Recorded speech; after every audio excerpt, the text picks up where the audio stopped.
예, 저는 희년함께에서 이제 희년은행 프로젝트를 5년 전에 시작했는데요. 그 희년은행 프로젝트를 이제 총괄하고 있는 김재광 센터장이라고 하고요. 오늘 희년포럼 첫 번째 시간이라고 들었는데 저희 희년은행 초대해 주셔서 너무 감사드리고, 예, 제가 희년은행 소개하는 발제로, 발제 내용 나누도록 하겠습니다. 제가 생각한 목차는 이렇게 크게 두 가지인데요. 첫 번째로는 희년은행 어떻게 시작됐는지 좀 이야기로 풀어드릴까 해요. 그래서 5년 전에 희년함께서 왜 희년은행을 시작하게 됐는지 이야기를 좀 풀어서 설명을 해드리고, 두 번째로는 이제 지난 5년 동안 희년은행이 계속 여러 가지 과정들을 개발해 왔거든요. 이제 처음 시작할 때부터 완성된 게 아니라 5년 동안 점차 여러 가지 시행착오를 겪으면서 완성해 간 그 과정들, 프로세스를 하나씩 하나씩 좀 소개를 해드리면 좋을 것 같아요. 그래서 제가 발제를 시작하겠습니다. 먼저는 이제 신현은행이 어떻게 시작되는지, 그 스토리를 좀 소개를 해드릴까 하는데요. 신현은행은 처음에 이제 한 교회에서 시작됐습니다. 그래서 그 교회에서 교회 안에 있는 청년 지체 한 명을 돕고자 희년은행이 시작된 거죠. 그 이야기를 좀 해드리겠습니다. 희년함께서 2014년에 아까 이제 그 유명정 목사님께서 말씀하셨던 것처럼 희년 실천 운동의 일환으로 부채 탕감 운동을 한번 해보자 해가지고 이제 여러 단체들과 함께 연합해서 부채 탕감 운동을 시작했습니다. 그러다가 2015년에 이제 본격적으로 이 운동에 집중하게 됐고, 이 소식을 접한 춘천에 있는 예수천교회에서 저희 희년함께를 초대해 주셨어요. 부채 탕감 운동 열심히 하고 있는 거를 잘 지켜봤는데 우리 교회에 와서 한번 강의를 해달라. 그래서 저희가 이제 제안을 받아서 춘천 예수천교회에 가서 희년함께 강연이 열렸고요. 강연 때 청년 부채 탕감 운동에 대해서 소개를 많이 했죠. 그 강연이 끝나고 그 예수천교회 한 청년이 자기 부채 문제를 어렵게 꺼냈어요. 내가 고금리 부채 때문에 너무 힘든 상황이다. 근데 강의를 듣고 보니 나한테 정말 필요한 운동인 것 같다. 이런 이야기를 그때 그 강연 끝나고 꺼냈던 거죠. 그런데 그 강연 자리에 있는 교인들이 너무 이제 이 청년의 이야기를 듣고 깜짝 놀란 거죠. 아니, 우리 교회에서 이렇게 어려움 겪고 있는 청년들이 있을 줄 몰랐다. 그래서 좀 이제 급작스럽게 교회 안에 성도들이, 교인들이 토론을 하기 시작했어요. 논의를 하기 시작했어요. 그래서 우리 교회에서 이 청년을 어떻게 도우면 좋을까? 어떻게 하면 우리 교회가 이 청년의 문제를 해결하는데 일정 부분 도울 수 있을까? 이런 논의를 했고, 이 교회 내부 논의 결과 이 청년의 부채 일부를 교회에서 탕감해주고 또 일부는 교회에서 무이자로 전환대출을 해주면 어떻겠냐. 교회에서 기금을 모아서 무이자 전환대출을 해주면 어떻겠냐라고 이제 논의를 하시게 됐는데요. 그러면서 이 예수정교회에서 희년함께 요청을 하셨어요. 우리가 일부는 탕감을 할 텐데 또 일부는 무이자로 전환대출을 하려고 한다. 그런데 교회가 직접 이 청년의 그 채무 상환, 무이자 대출을 했으니까 상환을 받아야 되는데 상환 관리를 교회가 직접 하는 거는 좀 그렇고 희년함께가 중간에서 재무 상담도 해주고 상환 관리도 해주면 어떻겠냐 이렇게 이제 역제안을 하셨던 거죠. 근데 희년함께는 이제 부채 탕감 운동을 하긴 했는데 한 청년의 채무 문제를 관리하고 재무 상담까지 해줄 역량까지는 아직 준비가 안 됐었어요. 그래서 좀 고민을 했죠. 희년함께가 이 일을 할 수 있을까? 저희가 이제 아시다시피 전통적으로 부동산 문제에 연구하고 이제 희년 운동을 이제 실천해 왔는데 어떻게 보면 이 상환 관리는 금융과 관련된 활동이잖아요. 근데 이 시스템이 전혀 구비가 안 된 상태였기 때문에 좀 고민을 했죠. 근데 때마침 저희 희년함께서 그때 당시에 금융 세미나를 하고 있었어요. 그래서 그 금융 세미나에서 이 화폐를 점령하라라는 책을 같이 스터디하고 있었는데 이 책 안에 스웨덴에 있는 이제 무이자 은행 야크은행 사례를 저희가 접하게 됐어요. 이 야크은행은 이제 협동조합형 사회적 은행인데 우리나라에서는 이 협동조합 은행도 생소하고 사회적 은행 개념도 이 법제화가 안 돼 있다 보니까 너무 이제 열악한 상황입니다. 이제 사회적 금융 이야기가 태동된 게 불과 이제 얼마 전이고 사회적 은행 개념은 너무 생소한 거죠. 그런데 저희가 이 책을 통해서 스웨덴 무이자 은행 야크 사례를 이제 접하게 됐고, 이제 야크은행과 같은 역할을 하는 단체나 운동이 교회와 함께 무언가를 해볼 수 있지 않을까, 이런 이제 아이디어를 갖게 됐습니다. 그래서 이 예수종교회 제안을 적극적으로 검토하면서 우리가 야크은행의 모델을 참조해서 우리 나름대로 시스템을 좀 개발을 해보자 해가지고 대한은행을 생각하게 됐습니다. 그래서 이제 희년은행 아이디어는 5년 전에 춘천에 있는 한 교회, 그렇게 큰 교회는 아닌데 그 교회 성도들이 교회 안에 있는 한 청년의 어려운 형편을 접해 듣고 교회가 나서서 한번 도와보자. 그런데 교회가 자체적으로 하기보다 이제 믿을 수 있는 단체와 함께 하면 그 청년도 덜 부담스럽고 교회 교우들도 덜 부담스럽지 않겠나. 이런 이제 생각에서 그런 여러분들의 열심과 선의가 모여서 그렇게 시작이 됐습니다. 그래서 이 5년 전에 저희 희년은행 그 실무를 담당하고 있는 사람들이나 아니면 운영위원들은 계속 이 역사를 되짚어 보려고 해요. 그래서 어디에 가서 희년은행 소개할 때마다 이 이야기를 꼭 전해드리는데요. 첫 번째는 교회에서 시작된 운동이다. 그리고 교회 안에 있는 한 지체를 회복시키기 위해서 그 지체를 돕기 위해서 시작된 운동이다라는 것을 늘 기억하려고 하고 있습니다. 그래서 뜻과 지혜를 모으면 새로운 길이 열릴 수 있다라고 저희는 믿으면서 지난 5년 동안 이 희년은행 사역을 계속해 왔고요. 말씀드렸다시피 희년은행은 협동조합형 무이자 은행입니다. 지금 현황을 보시면 희년은행 홈페이지에 들어가면 첫 화면이 이렇게 이제 나오는데요. 어제 날짜 기준으로 이제 매일 업데이트를 하고 있습니다. 어제 날짜 기준으로 지금 조합원 분들은 570여 명 정도 되고요. 그리고 조합원 분들이 무이자로 저축하신 출자금 총액이 5억이 조금 넘고, 그리고 아까 말씀드렸다시피 5년 동안 계속 이제 어떻게 하면 더 이 대출들이 적정하게 나갈 수 있을까. 그냥 이제 공급만 하는 걸 넘어서 이 대출 받는 청년들이 지속 가능하게 회복될 수 있을지를 계속 이제 좀 연구하고 또 검토하면서 여러 가지 대출 프로그램들을 저희가 이제 개발을 했는데, 크게 보면 이제 첫 번째가 전환 대출. 이제 고금리 대출을 가지고 있는 청년들을 무이자로 전환 대출을 해주는 사업, 그런 프로그램이 있고요. 또 한 가지는 주거비. 이제 청년들이 고금리 대출을 받는 가장 큰 이유가 주거비 마련 때문이거든요. 이제 지방에 있는 청년들이 서울에 와서 일자리를 구한다거나 학교를 다닌다거나 할 때 주거비 부담이 가장 큽니다. 그래서 주거비를 마련하기 위해서 대출을 받는 거죠. 월세를 내거나 보증금을 마련하기 위해서. 그래서 저희가 이제 주거비 보증금 지원 대출도 있고 고금리 예방 대출이라고 해서 고금리 대출이 발생할 수 있을 가능성, 고금리 대출을 받을 수밖에 없는 청년들에게 주거비를 지원해주는 대출 프로그램을 지금 운영을 하고 있습니다. 이렇게 이제 현황은 이렇고, 저희가 큰 축이 두 가지가 있는데 하나는 재무 상담이고 또 하나는 전환 대출입니다. 아까 말씀드렸다시피 대출 공급이 능사가 아니고 이 청년이 지속 가능하게 회복되려면 상담이 이제 기반이 되어 있어야지 더 건강하게 이제 재무적인 지원이 나갈 수 있는데요. 희년재무 상담은 이런 분들에게 저희가 권해드리고 있습니다.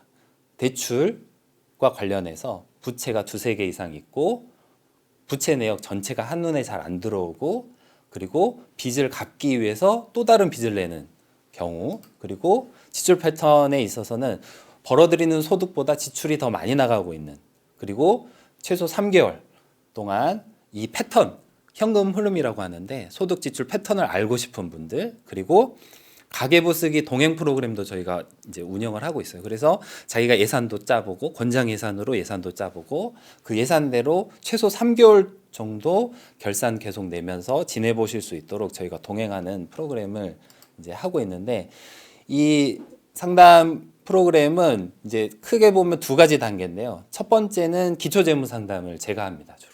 그래서 소득 지출 패턴을 파악하고 부채 내역과 상태를 진단합니다. 그리고 나서 이제 두 번째 단계로 넘어가면 이 빚 문제는 너무 예민한 문제이다 보니까 아주 이제 소홀히 대할 수 없고, 그리고 성급하게 진단하거나 처방하면 나중에 꼭 탈이 나더라고요. 그래서 이 분야에서 전문적으로 오랫동안 상담해 오셨던 상담위원을 저희가 이제 그 상담위원으로 이렇게 모시고 두 번째 단계로는 전문가 채무조정 상담을 진행을 하고 있습니다. 그래서 이 상담을 받으시면 저희가 이제 보고서, 결과 보고서를 작성해서 그 내담자한테도 드리고 저희 희년은행 실무자도 가지고 있으면서 이 보고서를 토대로 이분이 앞으로 어떻게 헤쳐나가시면 좋을지 좀 상세하게 안내를 해드리고 있어요. 그래서 보고서 내용을 토대로 이후에 필요한 조치들에 대해서 계속 곁에서 이제 소통 채널을 오픈해 놓고 이렇게 상담을 진행하고 있고, 이 상담을 통해서 이분이 정말 희년은행 대출을 받으면 적정하게 도움을 받으실 수 있겠다라는 게 이제 상담사 선생님, 그리고 실무자, 그리고 대출 심사위원들이 같이 이제 의논해가지고 대출이 나갈 수 있도록 하고 있습니다. 아까 말씀드렸던 가계부 동행 프로그램이고요. 재무상담 신청 방법은 희년은행 홈페이지에 들어오시면 됩니다. 그리고 이제 저희가 무이자 대출, 주거비 지원 대출, 이런 이제 적정 대출, 대안 대출 프로그램을 운영을 하고 있는데, 저희는 이렇게 생각해요. 희년은행 대출은 단순히 무이자 대출이다, 이렇게 생각하지는 않고, 우리는 이자 대신에 여러 가지 가치를 좀 남기고 싶다. 이 대출이라고 하는 금융 활동을 통해서 돈을 빌려주고 돈을 남기는 게 아니라 이제 가치를 남기고 그 관계를 남기고 이제 지속 가능한 회복을 남길 수 있다면 좋겠다, 이렇게 생각을 하고 있습니다. 그래서 저희가 주로 만나는 청년들은 담보도 없고 신용도 너무 이제 떨어지는, 그래서 고금리 대출을 받을 수밖에 없는 그런 청년들을 주로 만나고 있고요. 그리고 주거 불안정에 시달리는 우리 모두를 위해서 또 희년은행이 이제 여러 가지 활동을 하고 있습니다. 그리고 희년은행에서 이제 운영하는 대출 중에 희년 대출이라고 하는 게 있어요. 이제 바보 대출이라고 저희는 이제 부르는데, 아무 조건 없이 당장에 이제 오늘 식비가 없는 청년들을 저희가 간혹 만나거든요. 상담을 할 때 이제 생활비가 없고 이제 주거비가 당장에 없는 청년들이 있어요. 그러면 그분들은 이제 여러 심사 기준에 따라서 대출이 진행되는데, 이 희년 대출, 바보 대출은 별도의 후원금을 이제 기금으로 모아서 그 기금에 한해서 이 희년 대출, 긴급 생활비 지원 대출을 하고 있습니다. 한 가지 사례로는 이제 아이를 둔 어머니인데 이제 홀로 이제 아이를 돌보고 있는데 그 금융사기로 인해서 구치소에 며칠 들어가 있어야 되는 거예요. 그래서 그게 이제 면하려면 당장에 긴급하게 일정 부분 돈이 필요했던 거죠. 그래서 저희가 상담을 통해서 그분 지원을 해드린 경우도 있고, 그리고 식비가 당장에 없어서 생활비 지원이 필요한 분들도 있어서 그럴 경우에는 저희가 별도의 이제 절차를 거쳐서, 아주 간소화된 절차를 거쳐서 이렇게 희년 대출도 나가도록 하고 있습니다. 그리고 이제 기본조합원 분들 같은 경우는 이게 이제 공적 기금 형태로 예치를 해놓기는 하지만, 그 스웨덴 야크은행은 이 저축한 만큼 조합원 분들도 무이자로 대출 받을 수 있는 대출 포인트를 이제 지급을 해드리거든요. 그러면 기본조합원 분들도 상황이 많이 열악한 분들은 아니지만 결혼을 하거나 출산을 앞두고 있거나 이사를 해야 될 때 당장에 목돈까지는 아니더라도 몇백만 원 정도 자기가 저축한 만큼 쌓아놓은 포인트를 이용해서 대출을 받으시기도 해요. 그래서 그렇게 기본조합원, 그리고 청년들, 그리고 사각지대 노인분들을 위해서 희년은행 대출이 이용이 되고 있습니다. 그래서 아까 이제 초격차 시대에 여러 가지 정책 개발도 필요하고 여러 이제 단위에서 이제 곳곳에서 다양한 활동들이 일어나야 된다, 이렇게 말씀을 하셨는데, 희년은행도 이제 격차가 점점 벌어지는 사회에서 십시일반 조합원 분들이 내가 지금 여유 자금이 있을 때 신한은행에 예금을 예치를 해놓고 그 출자금이 공적으로 선순환될 수 있게끔 잘 활용되고 또 이 저축금은 언제든 인출하실 수도 있어요. 그래서 그렇게 대안대출을 통해 이 격차가 점점 벌어지고 있는 사회에서 격차를 줄이고 정말 어려운 형편에 있는 청년들이나 소외계층을 돕는데 이 기금이 활용되면 좋겠다. 이렇게 좀 생각을 하고 있습니다. 대출 절차는 저희 신한은행 홈페이지에 들어오시면 자세하게 확인하실 수 있고요. 그래서 신한은행 대출은 재무상담을 기반으로 신한은행 조합원 네트워크 안에서 이루어진다. 그래서 이런 모델을 저희가 좀 5년 동안 계속 개발을 해왔고 업그레이드를 하면서 지금은 조금 자리가 잡혀가고 있는 상황인 것 같습니다. 그래서 이제 이 사회적 금융, 사회적 은행의 한 형태인데 조합원 분들이 함께 길어올린 이 금융의 가치가 조합원들에게 다시 돌아가도록. 그래서 저희 재무 상담 받고 전환 대출 받았던 청년들이 많이 이제 그 재무 형편이 개선돼 가지고 저희 신한은행에 목돈이 생길 때마다 저축을 하세요. 그래서 3년 전에 무이자 전환 대출을 받았던 한 분이 오늘 연락이 왔는데 내가 무이자 대출 받아서 그분은 다 상환까지 하셨어요. 그리고 상환 다 완료하신 뒤에 목돈이 생길 때마다 신한은행에 저축하셔서 이제 포인트가 꽤 쌓인 거예요. 기본 조합원으로서 기본 조합원 대출을 또 이용하실 수 있게 된 거죠.